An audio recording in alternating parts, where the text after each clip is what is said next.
TNA Final Resolution was this past Friday, and there were a lot of talking points. From Eddie Edwards slapping a fan to the return of one of the most controversial figures in TNA history. We're going to break it all down in this review of TNA Final Resolution. We're live at the historic center stage in Atlanta, Georgia. We kick things off on the countdown with Leon Slater versus JDC. Johnny Dango Curtis representing the system, of course. This was a relatively big match for Slater. He hasn't had a lot of singles opportunities against established guys like this. And they didn't give him the win yet. I think he will get his win back here. JDC ended up rolling him up and getting his feet on the ropes. It was a cheap win. It wasn't clean. Leon Slater's not dead and buried. They're definitely taking their time with Slater. And Slater is, what, 19 years old, 20 years old? He's got a long way to go as far as growing as a performer. JDC made him look really good here, even in defeat. It was a solid start to the night, what you would expect when about 7 minutes. Always good stuff to see Leon Slater, especially. Next was Jonathan Gresham and Frankie Kazarian. Pretty cool match. I don't think I've ever seen them work together. They went back and forth. They worked towards Gresham's style a bit. Things felt a little off at times, but it ended up being a pretty good match. I'm not sure what the future holds for Jonathan Gresham in TNA. We know Jordan Grace will be heading the WWE by January or February, so time will tell what the case is for Jonathan Gresham. This was another solid pre-show match. It also gave Kazarian a bit of momentum. He is the Call Your Shot trophy holder. I forget that sometimes. He's essentially the Money in the Bank briefcase holder. And now for the main show, we kick things off with the X Division Championship. Moose defends against Kushida. These two go way back, all the way to ROH and New Japan's relationship in like 2016. 8 years later, they're wrestling for the TNA X Division Championship, and this was a great match. Moose is on a roll with this X Division title. I think his goal with this reign is to really hone in on the legacy of the X Division and deliver matches to that standard. Moose is a wrestling fan, NFL athlete. He didn't have to wrestle, but he loves wrestling. And that shows in his performances, and it's really showing in these X Division title matches. I think the guy is doing his darndest to meet the expectations of the greats before him, like AJ Styles, like Samoa Joe. He's bringing that intensity, that work rate, if you will. Don't like that word, but the athletic ability, the effort that he's displaying is very much no limits X Division. Moose's arm was completely neutralized by the end of it. You could really feel that. And it really worked for the big man, little man dynamic. I always love matches like that, especially with Moose. Great formula there. That's why I think this X Division Championship reign has worked and will work. This was just a great match. It had everything you would ever want. And they didn't go overboard. It was 11 minutes. Opening match, got the crowd pumped. So great stuff here. I'm looking forward to what Moose has next. I could possibly see Leon Slater getting back on track with a win against JDC. System rivalry enters it. That can enter him into a rivalry with the system, and we can do something with Moose and Leon Slater. We went backstage to Gia Miller with First Class. Casey Navarro doing a great job as AJ Francis's hype man, I will say. Not that AJ needs one, though. He grabbed the mic and delivered probably the most serious promo I've heard in his life. He said he's worked his entire career for this moment, and you could really feel his words. I feel like this was a genuine statement from AJ Francis. This was the biggest match of his life. But more on that later. We went to the Rascals versus PCO and Sammy Callahan versus Jake something. Just Jake something, period. We learned earlier that Hammerstone is injured, which is a little frustrating for him. I know he was banged up earlier in the year, so it's been an interesting start to his TNA career. But Jake something, he took this. He said, I'm going to go in alone. Very Jake something of him, very Neanderthal beast.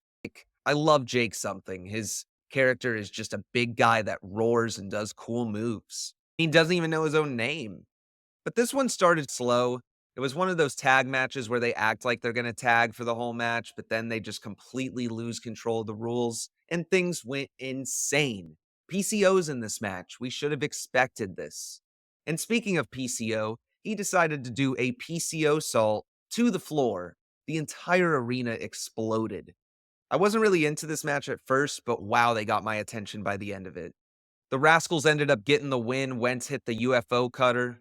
The Rascals comboed up on something and got the win. They are feeling much more over than previous incarnations of the team. I think the NXT partnership actually really helped the Rascals in terms of exposure and just brand awareness. I think that's the main benefit of the NXT partnership for TNA. The proof is in the pudding with the Rascals here. There's a proof of concept, I would say. The Rascals, every building they've been to this year, they're getting reactions. And the product's hot right now. It kind of trickles to a lot of other things on the show. But the Rascals, in particular, seem to have a lot more fans as they get more wins. So I think the Rascals are due for a decent little push. I think they're going to get the Hardys coming up. We'll talk about that soon. One thing I did want to talk about is this PCO and Sami Callihan team, which has constantly been confronted by the number 23. The lights will go out. The number 23 flashes on the screen. Nobody knows the meaning of this. I don't know the meaning of this. PCO and Sami Callihan don't know the meaning of this. One thing I will say, I would assume this is going to be a tag team or obviously someone to challenge PCO and or Callahan. Now, the team of PCO and Callahan, not completely sold on. I don't really get it. I know that they had a common enemy storyline. They had issues with Matt Cardona and the whole Steph DeLander incident. I really don't know what this is. I don't really think PCO and Callahan are long-term partners. I don't know if they'll split or if maybe they'll work this program with this act specifically. I really don't know what the plans are for this 23 angle. I think it's interesting. I think the aura that it brings captures people's attention. And one interesting little nugget, January 23rd, which is just a number, that will be the first live Impact in 8 years. That can't be a coincidence with the number 23. I'm sure the live appearance will occur in San Antonio on January 23rd, which I have tickets to. So I am excited for that. So we will see. Eric Young was backstage with Steve Macklin. He gave him a pep talk, said, "You got this. You know how much this means. This is for the world championship opportunity." Eric Young in his pink shirt, he looked nice and innocent, nice and wholesome. I don't trust him. And we don't have any huge revelation tonight about this, but I just keep your eye on Eric Young. I'm doing the math in my head for a hypothetical card for Genesis. And right now, I see no plans for Steve Macklin or Eric Young. This could change. Maybe they're teaming up. Maybe they're fighting each other. I really thought EY was going to do it tonight. I thought he was going to pull the trigger. Maybe blame Steve Macklin for wasting an opportunity. Eric Young has built him up into this killer, into this guy that he believes in. And if he keeps failing, Eric Young may see that as a sign of weakness and blah, blah, blah, heel stuff. So I could see that happening. He was on commentary for the match later. We'll get to that. Ace Austin and Trent Seven was next. And wow, this was an interesting match. It wasn't just moves, that's for sure. It was a really interesting match. The fans were really into it at times. They really told the Chris Bay story hard here. And I liked the passion from Ace. I could really feel that he was fighting for Bay. You could feel that emotion, and emotion is one of the best parts of pro wrestling. It felt pretty real. One thing I will say is I think Trent Seven in this role, I don't want to say it felt forced, but I just don't know what it's stemming from. He swerved on his partner Speedball. We didn't really get a conclusion for that. Now he's working Ace Austin. Speedball's gone. It's almost like they couldn't do the program with Trent Seven for whatever reason. So Ace Austin took his place. Like, all the heat is on Speedball. Now we're dealing with Ace and Trent Seven, and they're intertwining the whole Chris Bay thing and making Trent Seven just absolutely evil. He was ripping Chris Bay's shirt, wiping it on his genitals. This was some wild stuff. I don't think it was as good as it could have been. I think if you took maybe more time with this story, could be a little bit better. I think it felt a little rushed. It was a good match, though. These two are amazing. I'd be curious to see more between them. I'd also be curious to see ASOS in a bigger spot.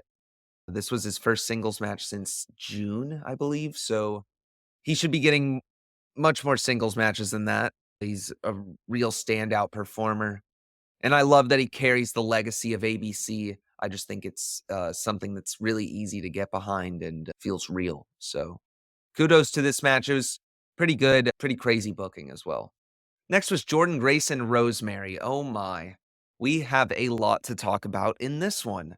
The match itself was fine. We don't really get to see Jordan Grace and Rosemary work that much, and if Jordan's going to be leaving soon, this wasn't a terrible person to put her against. Two legends in TNA. So they had a good match, but this wasn't about the match because around the 10-minute mark, hell froze over.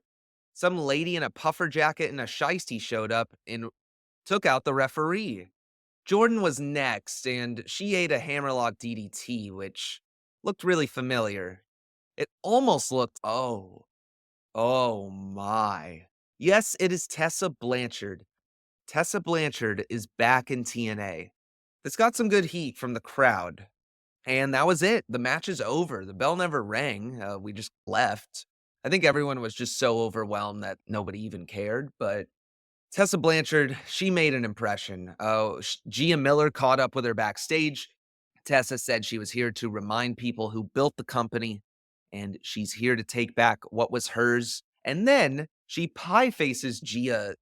We do not see Gia in a lot of physical contact roles. I really think this was the first time she's been touched on TNA programming, and I think it felt like it meant something. Seeing such a controversial character in Tessa shove such a wholesome character in Gia Miller was like it was appalling. It was like seeing your sister get slapped or something. And that brings us to the next point. Tessa Blanchard's back. So TNA has been looking for an opportunity to bring Tessa back. I think this has been in the works for months and months, and it was just a matter of timing. And with Jordan Grace seemingly on her way out, TNA probably feels that they're going to lose a big knockout star. And they are right. They feel like they probably have to fill that void. Not a lot of people can fill those shoes. Masha's the champion right now. She's not to that star level that Jordan Grace is, at least not yet. Now, back in the day, before Jordan Grace rose to this level of stardom, Tessa Blanchard was there, and she was the world champion, period. The TNA world champion, the same belt Sting held, the same belt Kurt Angle held, the same belt that Nick Nemeth holds right now. So she's legit, or at least she was. We're in the year 2024.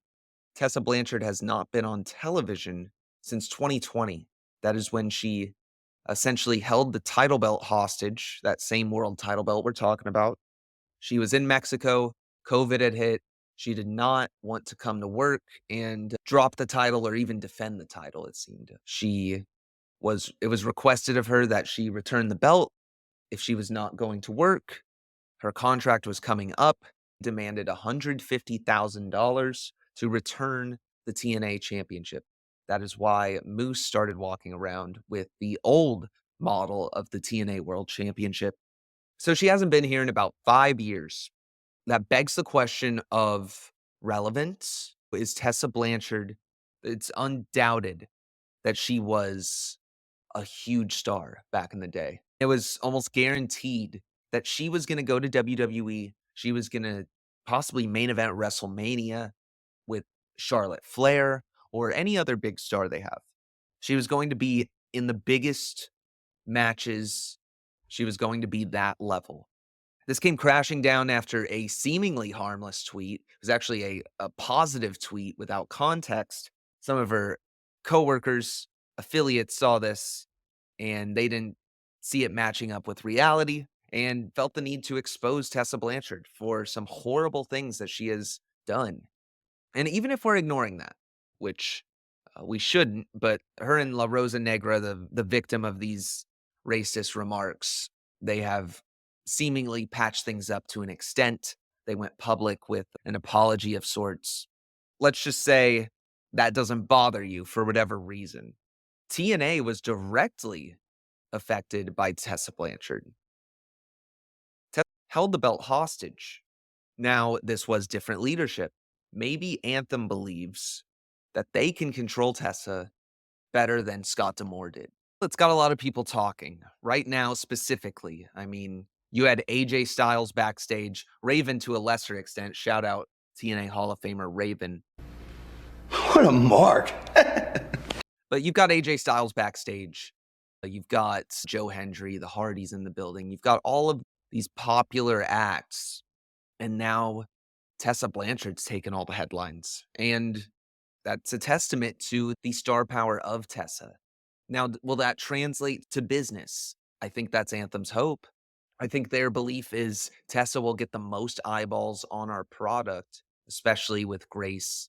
This will inevitably lead to Tessa versus Jordan Grace, which I'm not even sure if that happened in the original run, but that will likely be at Genesis. It will be a win for Tessa Blanchard. I would imagine that match is going to be nuclear.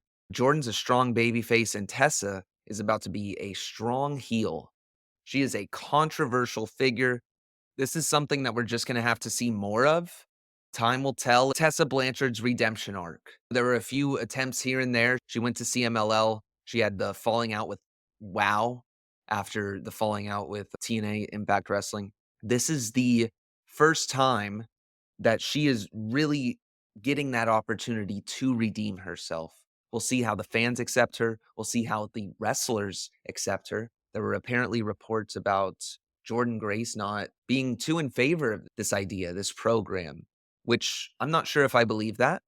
I'm not sure where they stand as far as a relationship. Friends, enemies, neutral. The aim of this feud is to feel real. And reports like that will further ensure that this feud has heat. And I'm not sure if there's any real heat or not, but it kind of feels like it, doesn't it? They released the promos, Tessa's interview with Gia that we talked about, and Jordan exclusively on their social media channels. It just felt real. And I'm really curious to see where it goes. It's got people talking. It wasn't my first choice. I'm not sure it was anyone's first choice except the people that made it happen, but they have an idea and we'll have to see where it goes. TNA has a lot of momentum right now. I would hate to see it derailed by a poor decision, like giving someone an opportunity that you can't trust, that doesn't deserve the opportunity. But we will see. Enough about Tessa for now. Let's go on to some more Genesis talk. Let's go on to the four-way. Winner gets a TNA world title shot at Genesis. It was Joe Hendry, Josh Alexander, Mike Santana, and Steve Macklin. As I said before, we had Eric Young in his pink shirt on commentary. This match was pretty bonkers. This was one of those fun, chaotic four-ways where they're running all over the place. It was a little formulaic at times, but these four are so good. I could watch them do anything. Josh Alexander frantically tried to zip tie Santana to the railing, but let's just say he's a better wrestler than Zip Tire. In fact, he got "you can't zip tie" chance. That's pretty good. Macklin would spear Joe Hendry. Josh Alexander would nail Macklin with a low blow. Hendry would come up from behind with a standing ovation. 1, 2, 3. We still believe. That is the angle TNA's going for. We still believe in Joe Hendry. He didn't get it done at Bound for Glory, but does he have enough support from the believers to finally do it at TNA Genesis? I don't know. We'll talk about that. But this was a great match. I think it accomplished what it needed to, and that was getting Joe Hendry to Genesis. A lot of people online, they talk about TNA not striking while the iron's hot with Joe Hendry. Dave Meltzer even reported this. He talked about Joe Hendry being in the Turkey Bowl, which was ridiculous. I don't think he really watches the product. Joe Hendry being in the Turkey Bowl was not indicative of where he would be pushed in January. It was pretty clear to me the entire time that he would be at Genesis, he'd be main eventing, he'd be getting his redemption from Bound for Glory. Now that is official. Now we know it is Joe Hendry and Nick Nemeth for the second time. What's going to be different this time? Well, I think Joe's going to be a little more serious this time. I think Nick Nemeth is going to be a little confident this time. And he's going to be real confident because one person we didn't see tonight, JBL, will probably get involved at Genesis to the highest degree that he has to this point. We know Joe Hendry is heading the Genesis. I think that's the right move. Who would argue with that? He's absolutely the hottest guy, and they should put the belt on him. It's time. Next for the Knockouts title, Falls Count Anywhere, Masha Slamovich defending against Tasha Steelz. Before the match, Santino Marella comes out to a massive pop.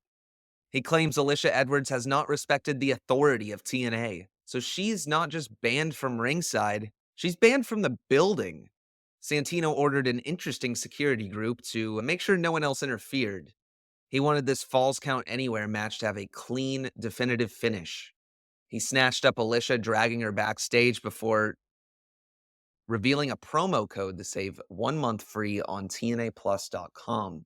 This was a pretty good match, though. They went all over center stage, a lot of drama on the ramp, which was the theme tonight. I do like the connected ramp, it allows for a lot of creativity. And it wasn't just a garbage hardcore match, which I expected it to be. There was a point where TNA seemed to do these on every show, but this was a Falls Count Anywhere match with wrestling, and we got to see both women shine. They'd go back and forth on the ramp before Slamovich retained with her pile driver. 1, 2, 3. It was pretty good and managed to stand out from other things on the card, so I like the Falls Count Anywhere stipulation added. Speaking of stipulations, let's go on to the Hardys and the System in a tables match for the TNA World Tag Team Championships. This one was absolutely wild, as the Hardys matches have tended to be this year, especially. I know the Hardys are always crazy, but they're not spring chickens anymore. And you couldn't tell with this match specifically, I feel. They were hitting their spots, they were hitting their Hardy Boy stuff. Matt was slammed through a table before coming back and putting himself and Brian Myers through one with a twist of fate off the apron. Next table broken would win. Jeff and Eddie brawled on the outside for a while, and then something insane happened. Eddie started bickering with a fan. He slapped his drink out of his hand. So the fan, instead of the fan just taking the L on this one, he took matters into his own hands. He delivered a pretty weak looking slap to Eddie Edwards, but it touched Eddie Edwards, which was a foolish decision. So without any hesitation at all, Eddie Edwards responds and slaps the shit out of him. This was the craziest moment of the night, and Tessa Blanchard came back. Why on earth did this guy slap Eddie Edwards? This is a note to any fan of professional wrestling or any form of entertainment in general. Don't touch performers. And if you try to harm people, because when you do that, you're opening yourself up to a slap from the former GHC heavyweight champion Eddie Edwards. This was one of the most satisfying moments in pro wrestling. I swear, this was amazing. Anyway, they ejected him, turned him into police, and Eddie Edwards was just loving all of it. But we still had a match here. So everyone's back up now and they head into the crowd. Oh no. I know where this is going. This mezzanine level is reminiscent of Royal Rumble when Jeff jumped off the whole entire railing. It looks like he wanted to do that again. Eddie was placed on the table and Jeff Hardy got in position, ripped off his shirt, and hit a swanton bomb off the mezzanine through the table. Eddie Edwards could be dead. What a moment. They celebrated after the match. You could see all of center stage on their feet, losing their minds. The Hardys run has just been so successful. And it's really just amazing to see the career resurgence that they're on. Seriously. Great stuff here. I'm looking forward to whatever they have next. I think they've become so valuable to TNA, and TNA is valuable to them. I think this is such a mutually beneficial partnership. TNA is moving tickets like crazy, and the Hardys get to shine like they would nowhere else. You know, if they were in AEW, they were in AEW, and it didn't really go that for a number of reasons, but it's undeniable that the spotlight they're getting in TNA maximizes everything the Hardys offer in 2024 and going into 2025. And now for the main event, Nick Nemeth defending against AJ Francis. Yes, Top Dollar is getting a world title shot. And I can see people hating on this, but honestly, this match was really good.